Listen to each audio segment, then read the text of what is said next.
whatever you like to do. So thank you everyone for coming here or for logging in online for our Handheld Tech webinar series. We're really excited to have Franco here from also from EMA, sorry, and also we have Matt Jaworski from Autodesk on the other side of the on the other coast, who's going to give a talk on this topic. So without much further ado, I'll just yield the floor to Franco and also Matt. Thank you, Julia. Thank you, everybody, for being here. We appreciate the opportunity to share some insights about this analysis technology and actually getting an introduction, just simulation tools in general, so that you have a broader perspective of the Autodesk portfolio, just a small portion of it today, because there are hundreds of products that Autodesk provides.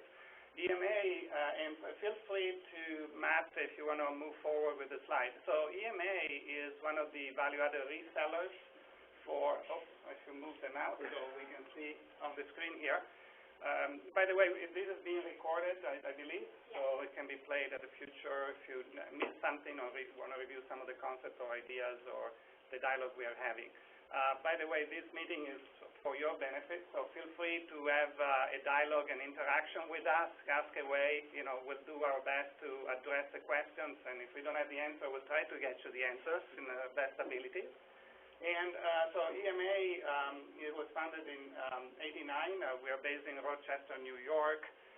We are an authorized value-added reseller for Autodesk, meaning that we just don't want to sell you a box of software. We actually would like to see if we can, what we can do to enhance your overall process, design process. If it's training, if it's consulting, whatever it might be that you need, we'll try to assist if we have the capabilities in-house.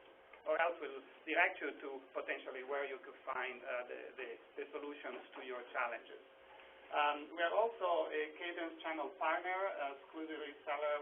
Cadence is a large billion-dollar company in the semiconductor software industry, solutions for printed circuit boards, simulation, schematics, etc. on the electronic side. So we cover all North America, Canada, and U.S., and we're the exclusive reseller for that product line. 100 employees, 25 application engineers around the country. I'm based here in Silicon Valley.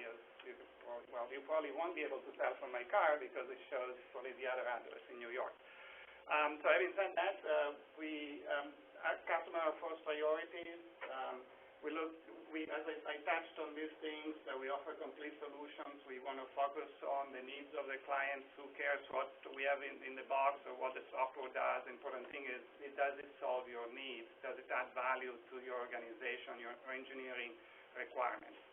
And so we do offer engineering data management, product data management, lifecycle management. We offer classroom and online remote training. So like we do today, if there is a need, we have a trainer someplace in the U.S. that can connect with the students remotely and still have a live dialogue and be able to actually learn the materials.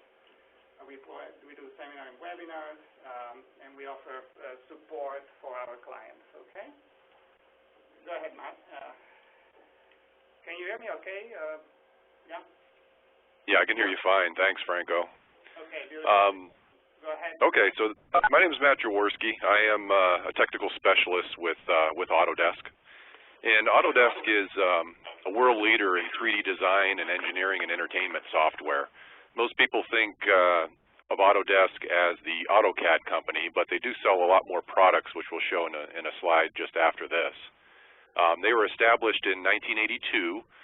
Now, Moldflow, which we're going to focus on today, was actually established a few years before that in 1978, so it's been around for a while. A very mature and nice product to use, especially for plastics.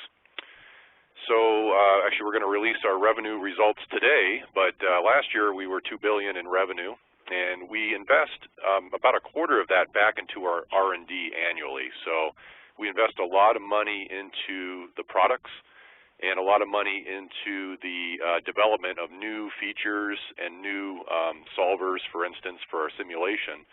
And so there's a lot of R&D in the company. It's a big portion of what we do. 8,000 employees, and just like Franco is, from EMA Design Automation, we have about 1,900 channel partners and training centers that form our channel to both add sales to the products and also support and services. As Franco mentioned, they're not just selling boxes like you'd go to like a Best Buy or something like that. They're actually providing support and consulting projects and training. So for the next slide, I just want to show you, these are a small portion of some of our products. We actually sell hundreds of products. We have about a little over 10 million users, at least legally, in the world, and we have a very deep portfolio. And one of the things that is great about that is we have our software in multiple industries, and one piece of software can be used in multiple different areas, whether it be from manufacturing over through to the AEC market, more architectural and construction, and also over into the media and entertainment. And we'll see that as you look at our products, we have a deep integration of products. And we're also very heavily in the education market. We have a lot of students that use our products. We offer our products for free to anybody that has a .edu address. So if you know of anybody, they can log on to students.autodesk.com and download about 15 of these major products for free. Now, one of the things that we've focused on at Autodesk, now I came from Moldflow. I've been with Moldflow since 2000, and Moldflow was acquired by Autodesk in 2008.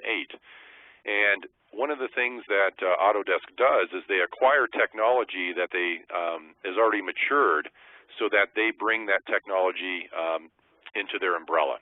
So you can see a lot of the companies on this slide they've acquired, but about 5 in particular just for simulation. And we spent about $500 million, actually a little bit over that, in simulation in the last few years, starting in about 6 years ago.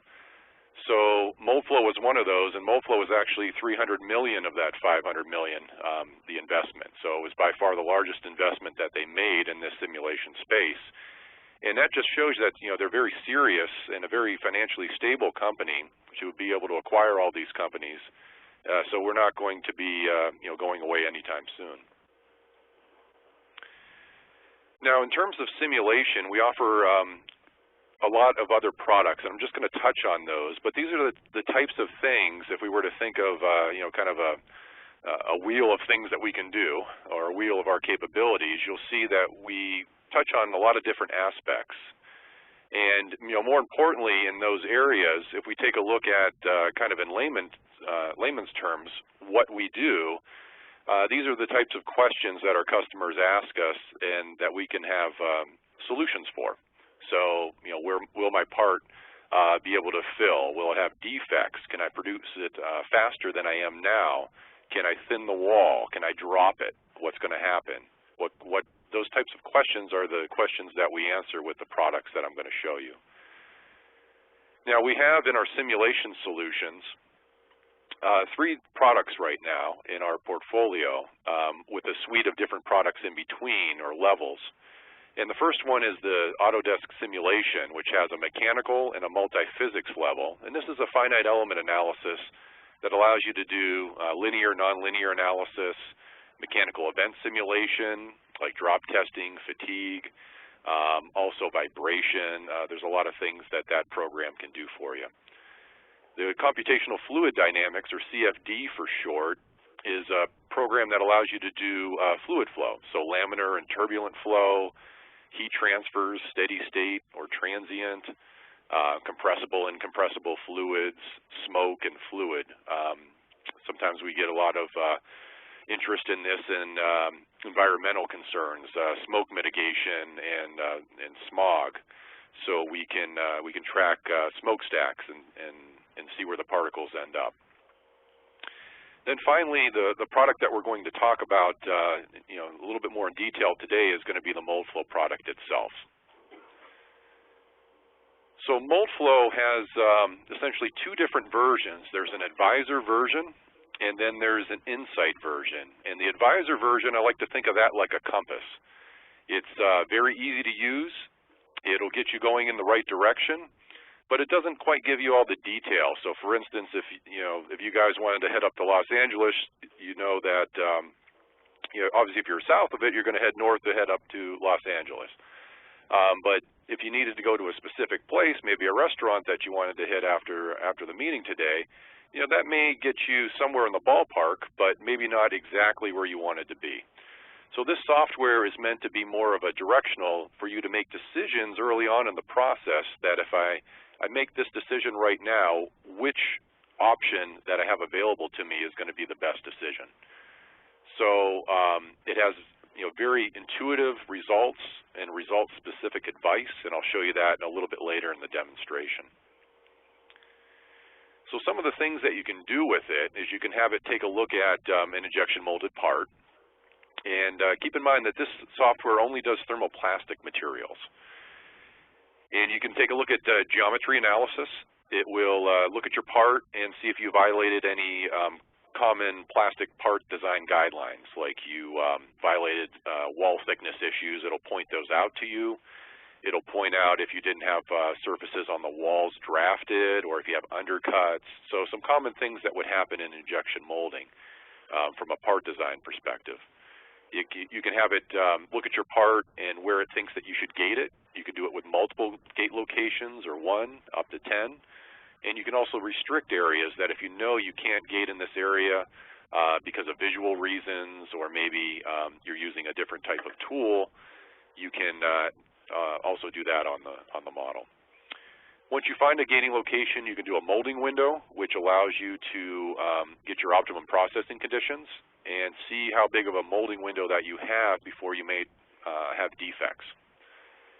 Then we have filling analysis, which we'll take a look at a little bit later. It will go through the filling of the part and look for common issues like, are you getting air traps or weld lines, or are temperatures drastically different, things like that. Sink marks, so those are areas that kind of depress on the surface of the model. So if you've ever seen a plastic part and it looks like somebody kind of sucked some of the plastic in, that's what we call sink marks, and they're usually not visually desirable. So we can give you an idea of what those will both be and look like, and we'll show you that a little bit later. Then we can get into the packing analysis, and this tries to compensate for some of that shrinkage that forms those sink marks. And we can look at cooling the mold itself, so we can import or create our own cooling lines. We can look at runner systems, and we can also look at the part itself. So when it's done, are you getting the part that you designed, or a part that has changed shape so that it may not fit into what you actually wanted to assemble to? So if we put all those into 3 buckets, that's what we sell the software at different levels. So we have a design level, a manufacturing level, and an advanced level. And you can kind of see where each one of those fits. So when we want to just look at a part, we're really in the design level. If we want to go on to do multiple cavities, family tools, or look at balancing runners, we're in the second manufacturing category. And when we want to get into more advanced packing, cooling, warpage analysis, that's the advanced level. Are there any questions as we go through? Feel free to interject. So, we want to make sure that's applicable to your requirements too. Okay. Yeah, feel free to ask any questions. Sometimes I get on a roll. So. I'll jump in on the runner sizing. Is it different Sure. for different plastics? The nylon versus a polycarbonate, and the same for Yeah, absolutely. You can put in different types of gates, and the runner systems themselves, it will balance by a pressure. So you essentially tell it what pressure you want to balance to, and even if it's a geometrically balanced runner system where all of the paths to the plastic are the same, it will take a look at what pressure is required to fill. A polycarbonate will be a higher pressure than, for instance, a polypropylene. So it will size the runners accordingly in order for you to have minimal scrap or regrind. Perfect. Thank you. Okay. So if the Advisor was a compass, then the Insight software, the more advanced software, the more detailed software is like a GPS. You can put in what you want, and it will tell you exactly how to get there. And this gives you a lot of detailed results back. It also does, in addition to thermoplastic materials, it does thermoset materials. So those are materials that essentially cross-link and can't be recycled, although there are some ways of doing that now. But these are also an advanced software that does other processes other than injection molding. So Advisors just does injection molding, and we can do more complex processes with this software, and we'll see that. And rather than go down that same breadth list, because it would take me probably about another 10-15 minutes to go through all the stuff that the Insight software can do, I just kind of condensed it down into another matrix where we have 3 different products, 3 different levels or flavors, if you will. The first level being basic, which allows you to do filling and packing analysis, a little bit more advanced molding window. Gate location's exactly the same as Advisors, but we also add the ability to do two-shot. So overmolding, we can do inserts being metal or plastic and then form another plastic around that, and the different thermal properties of the insert versus the overmold will be picked up. Or you can do sequential overmolding where, for instance, if you're molding something like a toothbrush or something that has a Santoprene, a nice elastomeric type of grip. Those are what we would call a two-shot type of application, and you can mold the first substrate material and then the second material. Then we have a performance level, which allows you to take a look at if you have filled materials. So a lot of times in plastics, you may put in some sort of filler material, either for structural reasons or maybe to lower the cost. But we can take a look and map at the probability of the fiber orientation at different layers through the thickness of the plastic. And that will also be considered for the warpage analysis later on, so that you can, as the fibers are aligned in a direction and you apply a load to that, it's a more torturous path to have a fiber that is you're going to go through rather than go around. So if you're on an edge, then it would be not as strong as being perpendicular to it. So we can map those out to get the properties. We can also take a look at things like the cooling analysis, and this cooling analysis is much more detailed than the Advisor, where you can put in different mold steels, in addition to have cores that can shift. So for instance, if you're doing medical syringes or something with a long freestanding core and you inject plastic under high pressure on one side, the core is going to tend to bend and change the thickness of the part, and we can simulate that. So the last level, being the advanced level, allows you to do these specialized processes, being injection compression, co-injection, which is 2 materials at the same time. Injection compression, you inject with an open mold and then compress it down. A lot of your CDs and DVDs are made this way. Gas assist, where you inject plastic and then an inert gas to pack out or hollow out the inside of the plastic. Mucel, which is a microcellular injection, where you inject a supercritical fluid into the plastic as it's injecting, and that lowers its viscosity and gives you some interesting properties. And then we have birefringents. If you have clear parts, or if you ever notice when you're wearing your Oakley sunglasses or polarized sunglasses, how your back windshield looks kind of strange, has all these fringence patterns on them. Or if you hold up a clear CD in front of your monitor, you notice that it has these kind of rainbow colors to it. That's the kind of things that we can predict, the stresses that are inside of the product and how that changes its optical properties and may not give you the optical qualities that you want. So any questions on those? Okay. And then that was only the thermoplastic capabilities. If we move on, we also have thermoset capabilities in each of those levels.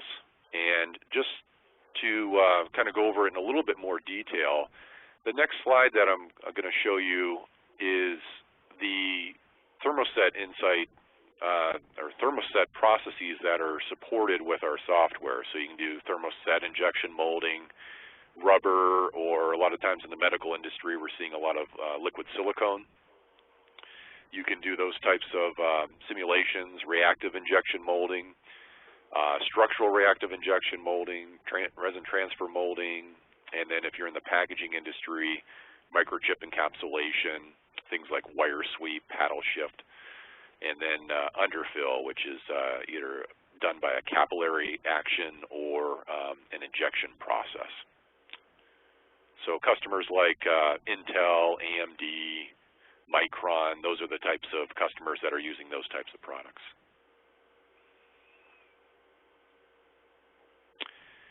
Another thing that we recently released is always-on simulation, and this software is called Design for Manufacturing. It's going to be actually released at the end of March, early April. It's scheduled to be released, and we have actually customers using this right now.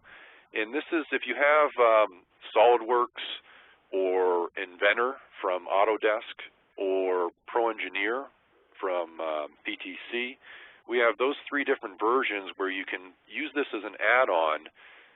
As you're designing a plastic part, you can go through and make changes, and those changes will be automatically updated, and an analysis can be ran in real time. It takes less than a second to a few seconds to run an analysis on your part, and this is right inside your CAD system.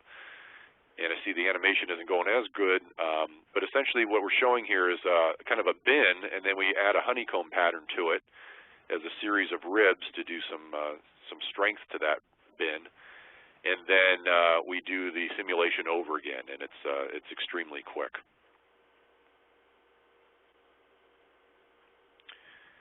Another thing that we offer with the software is a product called Inventor Fusion. And Inventor Fusion is a direct modeler that allows you to take a CAD model, and normally CAD models have this parent-child relationship. So if you go in and you go and try to modify a feature on a model, it's tied to its parent. And that modification, you're going to have to reroute some other children that are associated with that.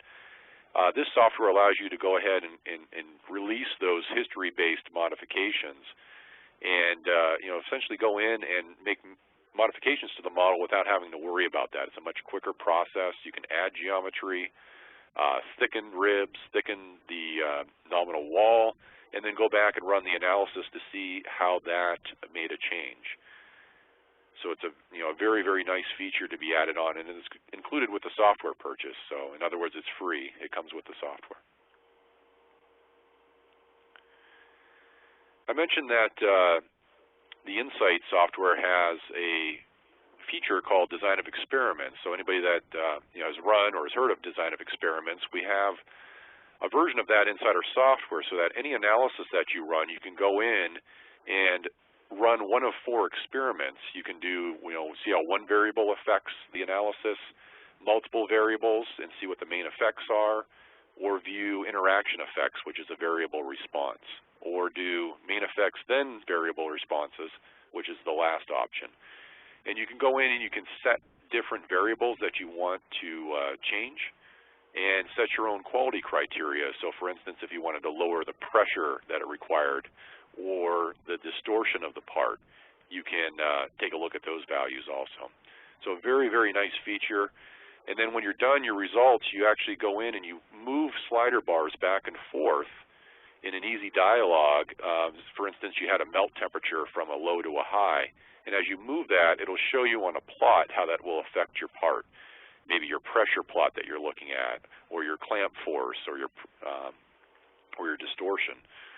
So those are very, very nice features to have. You get a lot of information condensed down into one plot that you can manipulate. We can also do venting analysis, so you can add vents to the model, give them their geometry. You can even pull a vacuum. We've seen a lot of the silicone molding, people like to pull a vacuum because it's very thin. Some of the features that are in those medical models. So you can actually go in and see if the vents are going to help or hurt the flow of the material itself. And a little bit more interaction, and talked about we have a lot of products. We have a product that's called Autodesk Showcase, where you can take your results from the Advisor or the Insight package for sink marks or warpage and bring them into the Showcase product, which is a real-time 3D renderer. And you can apply texture to the model. You can see what that looks like if you have an MT finish on it, a mold texture finish, or a gloss, or a different color. And you know, really, this has helped a lot of people out in their design reviews because they look at a plot and it says, okay, it's blue. Well, what does that mean? If they can see it visually, that's a lot better, so they get an idea of what that's going to look like. Is it going to be acceptable to have this real big dimple on the front of the part? So that's, you know, picture's worth 1,000 words, and we're trying to integrate the product so that you can get that that level of detail.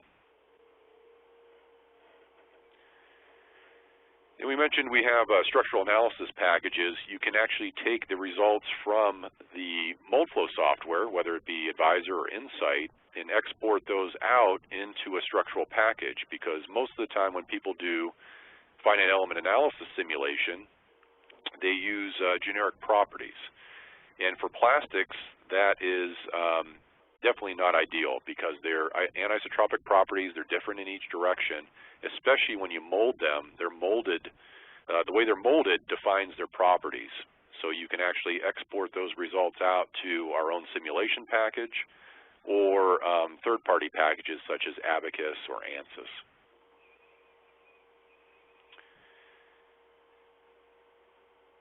Then we also have the ability to do, in Insight, a transient mold analysis. So you can bring in a mold with solid elements through the thickness and take a look at what the mold temperature or how it changes through the cycle by doing cutting planes through the mold. You can look at the distribution of the temperature, where are hot spots, how do they build up. You can look at multiple cycles over a period of time to see how long it takes for thermal stabilization to occur. Is it 10 shots? Is it 50 shots? Because a lot of times those shots, especially if they can't be recycled, those cost money. So it'll help during mold tool trials. And then getting down to the end, the slides at least, and then we'll do some product demonstration. We have released a lot of our products on a version of the software that runs on a cloud. So what's great about that is you can run locally on your desktop and not have to have a supercomputer, because a lot of these analyses, depending on the complexity, the analysis type that you do, can chew up a lot of resources. So we've given customers the ability to run their simulations over on a cloud server. And that cloud server is essentially infinite computing, where we can handle the biggest model or the smallest model, and that will allow you to you know, be able to still send emails on your computer and get work done while it's up in the cloud, crunching away at the model itself. And then finally, we have a lot of expertise that was brought in with a lot of these acquisitions, and that was at Autodesk previous to some of the acquisitions. So we have we put together a team called a Sim Squad. And if you ever have any simulation questions, you can email us at simsquad@autodesk.com or go to our website at simsquad.com. And it has a lot of good white papers on there about our technologies and also companies that are using our technologies. And if you just have a question, you know, myself, I'm part of this email list. If something comes in with, you know, it's related to plastics, you know, it'll usually come to myself or one of the developers of the software. Okay, before I go into a product demonstration, are there any questions that you have or actually anything that you want to see out of the stuff that I presented today. I had a quick question about the database, the plastic database that you mentioned. Is there anything in that database to talk to, like, about chemical resistances and other properties other than, I was just curious. Yeah, we have some of those types of properties. Chemical resistance is not one of them. We have things like recyclability. We have a lot of the properties are specific for the simulation. So we have viscosity data, we have specific heat data, we have shrinkage data of the plastic itself. But we have tied into some of the other databases that, like the campus database, for instance, where you could, take those material properties and go up there and get the rest of the materials themselves. But specifically in that database, it's really properties that are specific for the analysis. Okay. And it will list, like, the resins, the specific types of resins and those kind, or to that extent, or? Correct, and I'll show you that in the demo. We actually have about 8,700 thermoplastic materials, and we don't have as many, I'd say about 600 thermoset materials, but although we've tested thousands of them, a lot of the thermoset people that we do testing with want everything kept confidential, just because of their formulation or specific properties or something like that. More question I had when you mentioned the cloud. Is that yes. Is that a secured, say, I don't know, is there any chance, say, it's a proprietary design or anything, is there anything that could be, vulnerable, or would that be seen by anyone? No, what ends up happening is we use Amazon for our cloud service, and essentially the same if you use like Salesforce.com. It's actually a little bit more secure than like Salesforce.com is. But what ends up happening is your file gets encrypted at your computer and sent out in chunks essentially that are encrypted. They go through the internet to the cloud server. It gets reassembled over there on the secure server. The analysis runs, and when the results are done, it breaks them back up again in encrypted chunks, takes it back over to your computer, and once that handshake process is done and it knows that the results are over there and they're unencrypted, it deletes everything from the server. Okay. But we have a full white paper on a little bit more about the security. Actually, the white paper is a little bit more specific towards like an IT group that's concerned about security. But it has SSL links, and there's secure sockets that we use, and there's a lot of terminology in there that would be more specific towards the IT. Okay, thank you. There is another thing I just wanted to bring to your attention, that is, we're focusing today on just the simulation capability and solutions, particularly related to plastic injection molding. However, like Matt said, a lot of other material can be injected, etc., with this more sophisticated inside product. But the overall scope in general for Autodesk is to enable customer, clients, suppliers to collaborate together and actually see the end product in a virtual environment, design environment, with regard to what he was saying about being able to see a dimple on a particular end product. In this case, you saw a radio, right? And after the molding process and going through the rendering process to showcase, you could actually see, manipulate, change, rotate. So actually it's like you had a physical prototype in your hand without having to go through the level of cost, expenses, and time.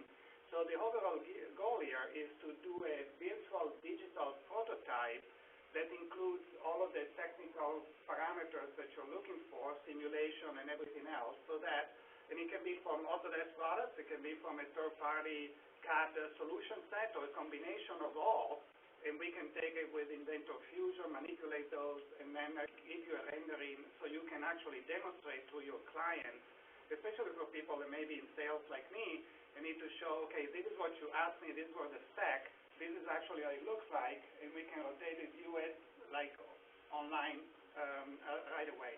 So look at also the broader picture besides just the software elements that allow you to do it. It's what we're looking for is the whole ecosystem from concept all the way to final results in such a way that you actually minimize the time to market and maximize your profits. Okay?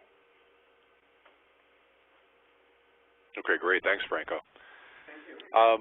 Just to give you an idea, we have the ability to import quite a few different model files.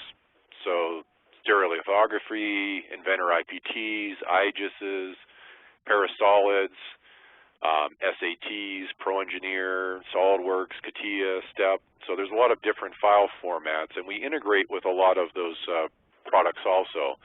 Even though the software is owned by Autodesk, the Moldflow software is CAD agnostic, so you can bring in any one of a number of different formats into the software.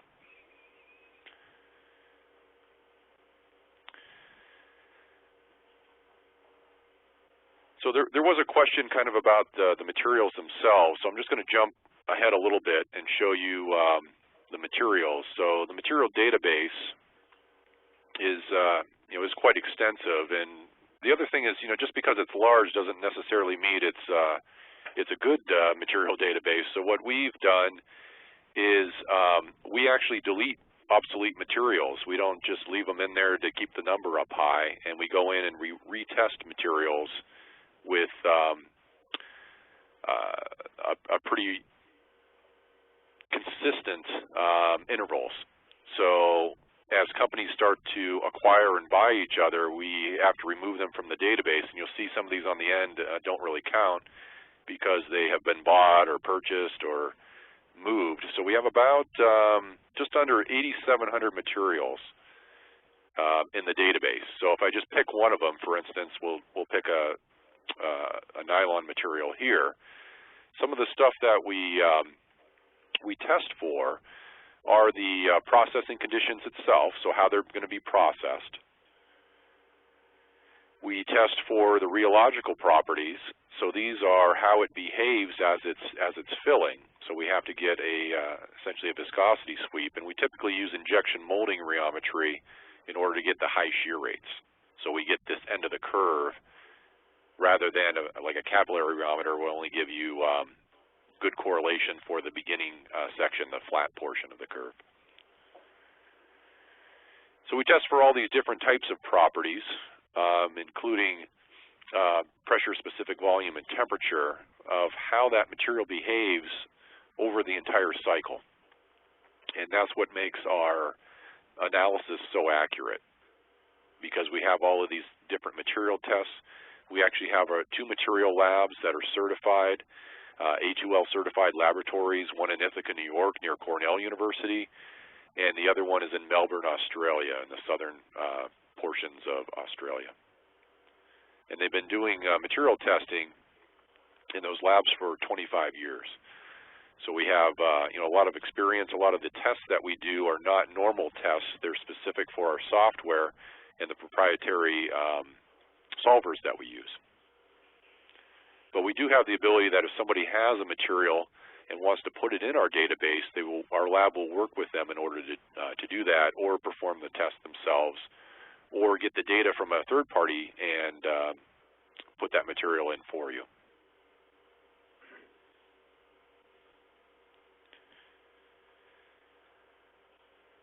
So what we're looking at here is a model that I read in. I put a runner system on it. I'll just move it over to the side so you can see it. It has a sprue on the top, a runner system, and then a gate at the part in the back. And then all these gray things that you see around it are the cooling lines. So this would be like an advanced analysis, but I just wanted to kind of show you some of the results. And if you have any questions or want to see anything in more detail, let me know. And again, this is the Advisor software. So this is our lower end software. We call it lower end, but it's actually very, very useful, and it's very good at at providing some valuable feedback. So this would be a fill time result where you could go in, you could animate it over time to see how the plastic would fill in the part. We can get feedbacks on confidence of fill. How confident are we that we can fill this part? In this case, we're extremely confident. But we have a quality prediction, and we use these traffic light types of plots to make it simple for somebody to take a look at this, and they can go up and they can do an advisor and get more information of why is this area in kind of a medium level. So if you go in and you click on that, and I'll just pull this section of the part out in the corner a little bit, and I look at quality prediction, which is the plot that we're on right now. It'll tell me at that area that I just selected that the cooling time's pretty high right there, and we may have some issues, and we can go down and we can look at what that cooling time actually is, whereas if I see it's about 37 seconds, if I go over to another area, you know, we're a little bit lower than that, about 8 seconds, 7 seconds, a little bit lower than that over in this area here. So these areas are taking a little bit longer to cool than the other areas of the part. So it's just telling me that that may be an area that we may have to look out for in our results. We can look at things like the pressures that it takes to fill the part, and I have this broken down by metric units first and then English units second. You can flip those or just have one displayed at a time. We can look at the temperatures of the plastic as it flows through. We can look at the orientation. Remember we talked about that. Now this is not a filled material, so this material would be the orientation on the outside of the part of the polymer chains. We can look at the average temperature through the filling cycle. How much of it is frozen at the end of filling. So this is areas that are 19% based on the cross-section. And where common problems are, like air traps, which are these pink areas, and weld lines, where those are at on the part. And we can even go in and overlay plots. And by overlaying a plot, we can have two plots on at the same time. So for instance, if I want to see where those weld lines are forming, I can go in and move the filling pattern back and see where that weld line is and actually play the weld line. So weld lines form when two plastic flow fronts meet, disconnect and meet again. Those are typically areas that are going to be weak. So we can also look at things like volumetric shrinkage, which again is because plastics tend to shrink. We have to compensate for that, and if we don't do a good job and have difference in shrinkage, that's going to lead to a warpage issue or distortion of the part itself. We can look at the cooling of the coolant system. So we heat the plastic up, we squirt it into the mold, we pack it out at high pressures, and then in order to make money, we got to get these parts out as fast as possible. So we have to have a good cooling design so that we can get good cooling flow rates and take a look at what our time to reach ejection temperature is. So this is the cycle time of this part, and we can lower that. Maybe they were doing it at a minute, and we can lower it to 47 seconds. Well, if we make hundreds of thousands or even millions of these parts, that equates to a huge savings on our part. So we can go in and make design modifications to get that cycle down as much as we can. And we can also take a look at the distortion of the part itself. I'm actually going to go in and just modify this property so that you can see it a little bit better, because if I multiply it by 5, it may be easier to see what's going on here. So if you look at this part from the side, you can kind of see it looks almost like a rocking horse at the bottom. You guys see that? This is the original shape, and this is where it warped to. And again, I blew this up by a scale factor of 5, but if we were to put this part down, it would tend to rock back and forth. And this wall is coming in, and this wall is coming in. And if I look at it from the side, I can use my view cube to do that. I can also see that if I zoom up a little bit closer, that the side walls are coming in also. And even more drastic, if I move it a little bit you can see the bend in that wall quite drastically right here. So those types of things we can take a look at. We can put a nominal deflection in. I'm just going to make it really small so you can see differences in the colors. But what this is telling us is anything that is in red is at 120% above that value that I put in. I put in 0.54 millimeters. Anything that's in yellow is right on that edge of that value, and anything that's in green is 80% below that value. And we have a nice help system that if you don't know what a plot means at any time, you can hit the F1 key, and it'll tell you exactly what all of those values mean and what to look for, and also how to fix them. So the help system is really great. So that's the Advisor product. Any questions on that? Well, I was wondering, I had one more question about when you have the materials database, is there anything about, say,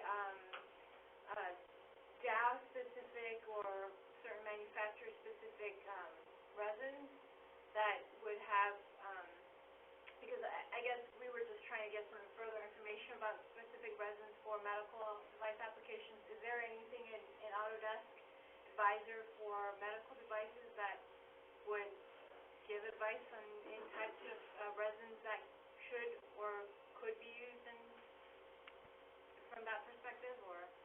Oh, I see what you mean. So you wanted to have medical-specific industry, maybe FDA approved, or whatever it is.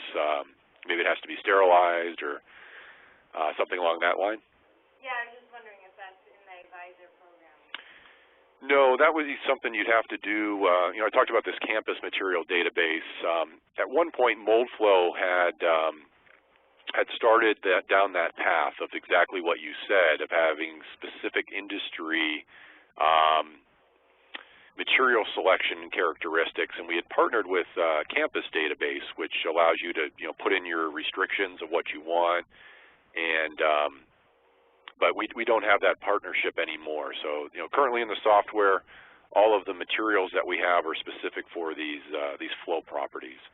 Now we do have a lot of medical grade materials in the database, but you wouldn't know that those were medical grade because those were just materials in the database that you could search for a specific property for, and then it would come up. But it wouldn't say, okay, you're in the medical industry, these are the materials that are common for that. We don't have that capabilities right now. Okay. About 10 minutes, I think. Yeah, I'm just going to go real quick over, I see that I'm, as usual, I talk too much. But the Insight software, I'm going to switch over to that. So we're out of the Advisor software into the Insight software. And the Insight software... I wanted to ask a question. Oh, sure, go ahead. Sorry. In a traditional approach, you design a part and you do a stress analysis and you go what we call soft tooling. Correct. And I was just wondering if, because of the pressure of the schedule, can you, if you perform this type of analysis, do you believe that it's justified to go directly to hot tooling? Well, what we do is we tell people that, the accuracy of the analysis is independent of a lot of different things, right? So if you can get, accurate material properties and an accurate simulation, then we're confident that you can actually go in and build that tool, to the cut dimensions. In fact, we have the ability in here to actually take a look at what the shrinkage values are, and we do have customers that do those types of iterations, and we've been able to at least save on the number of iterations that they have, if not hit it the first time. So we do have a good track record of that when the analysis is used properly. Now, we do have the ability of doing that is typically in the Insight type of realm, because it does consider a lot more things inside of the Insight product. And it's a more advanced analysis, so you can control the analysis a lot better to get more accurate results, to get to that level of confidence. How many iterations of tooling do you do, generally speaking? If you have a new product that you're trying to... Generally, you go to the soft tool, which is, soft tool. and then you go to the hard tooling. So basically 2 iterations, and it's generally applies to enclosures. Okay. So because of the time schedule, sometimes you're under pressure to go directly to hard tooling. Got it. So a lot of people are taking chances because of the cost of the hard tooling, Yeah. and to make changes to the hard tooling. Right. So I was wondering if this software allows you to avoid some of the risk and cost associated Right. Right. with going through this. Especially as a supplier, you need to, you bid in a certain bid, you don't have the flexibility of charging the client, potentially for the tooling rework or a new tooling. Correct. So you want to have an insurance policy, if you will, which could be the software, and that's one of the solutions, Plasticon, for example, across the street. They use Moldflow to make sure that they do the right thing early on, and they can give a level of confidence and unique capabilities and differentiation versus potential suppliers. So their salespeople, depending on the design, of course, if it's standard product design that you are very confident about, you may not need the analysis. But in other situations, they say, well, we are not going to spend $100,000 on a tooling until we run this analysis.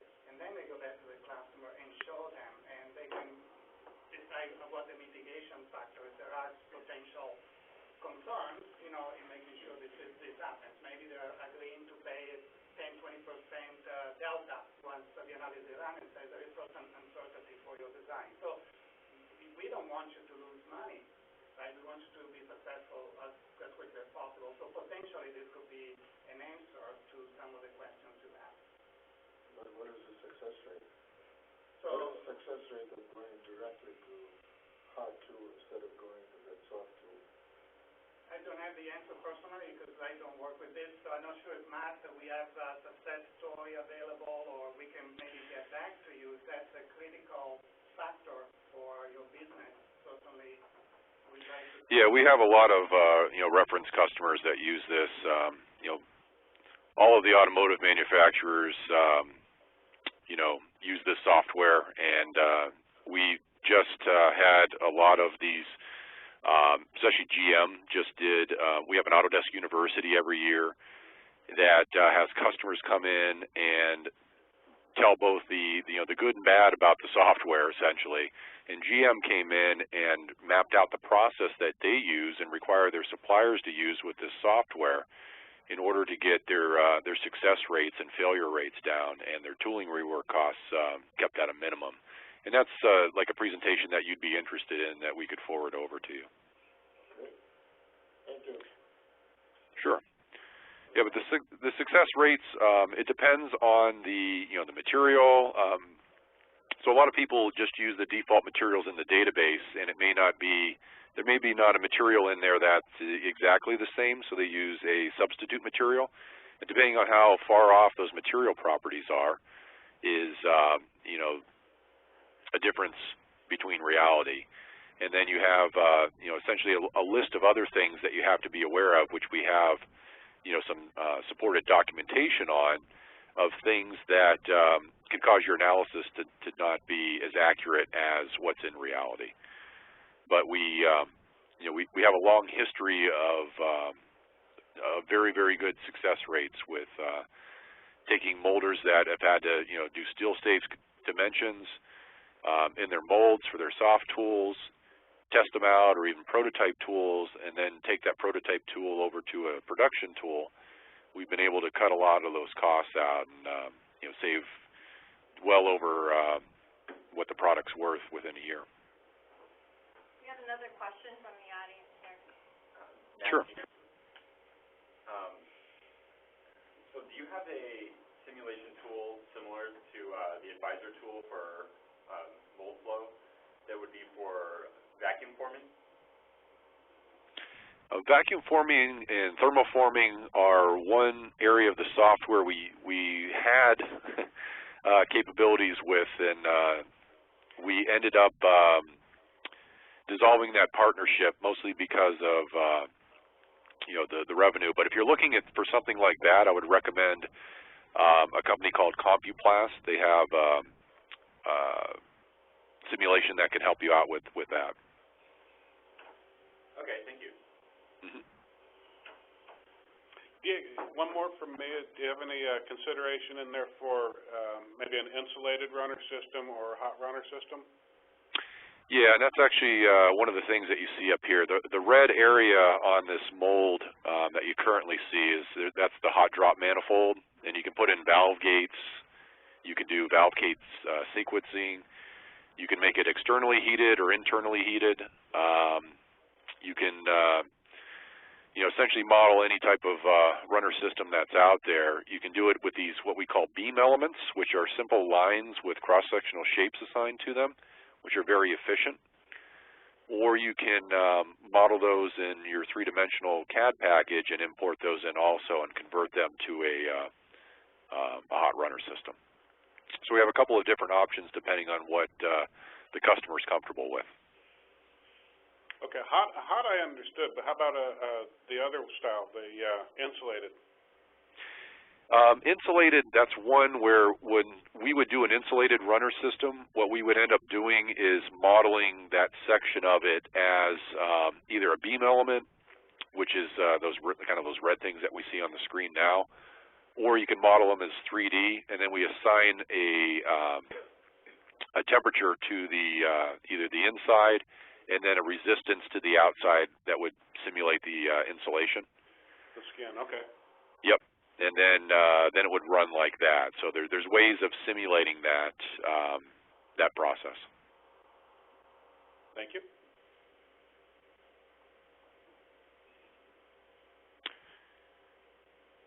Okay.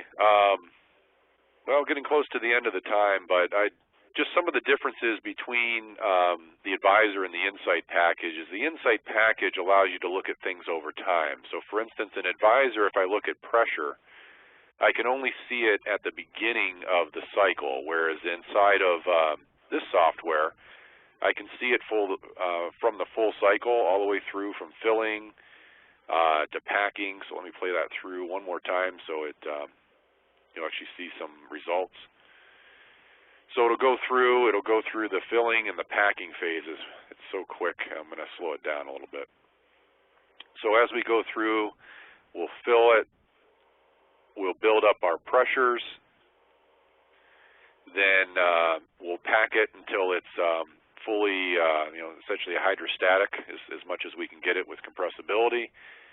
Gate freezes off, we go out of packing into the cooling phase, and then we can watch it cool.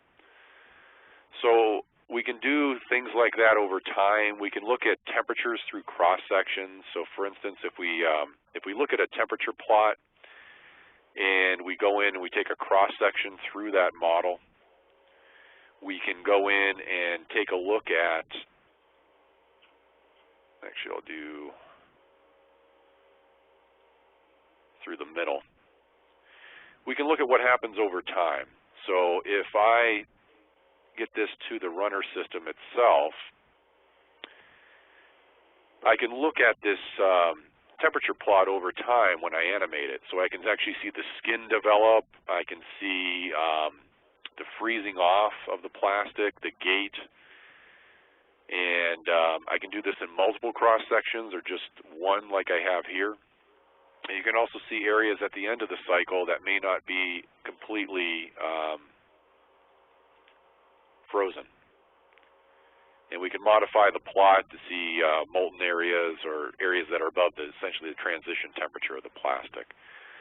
So a lot more detail in this result. You can look at things through the thickness. You can look at things over time. You can do in cooling, you can do inserts. This particular model has a bunch of inserts that are different thermal conductivities. And we can look at rapid heating and cooling if you get into that. We can look at the transient cooling that we talked about before.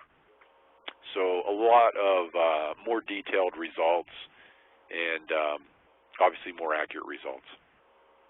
Matt?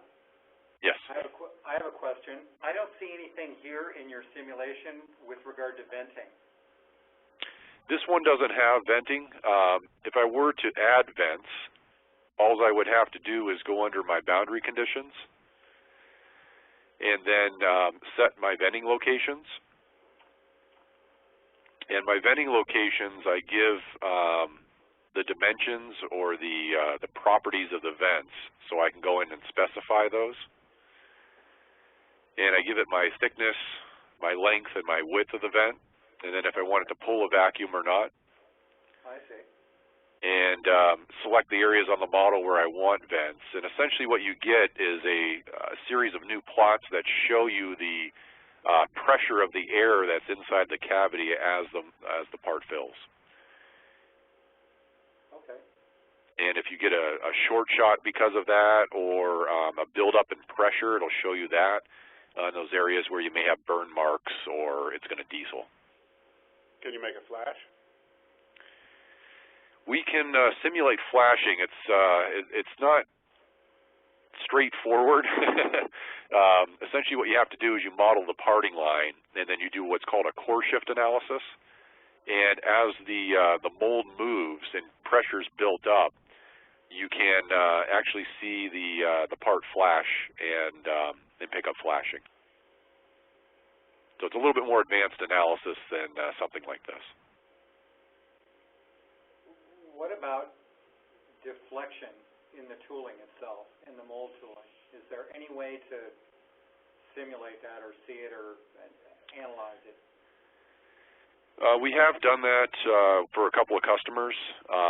We would normally do that with an FEA type of analysis. So what we would do is we would, essentially map pressure results that we saw in the tooling into a finite element analysis, and then that would give us the results that we want. We have done it in Moldflow before, but again, it's not something that's standard. In the software, you have to kind of set it up a special way, but you can get results like that. Okay.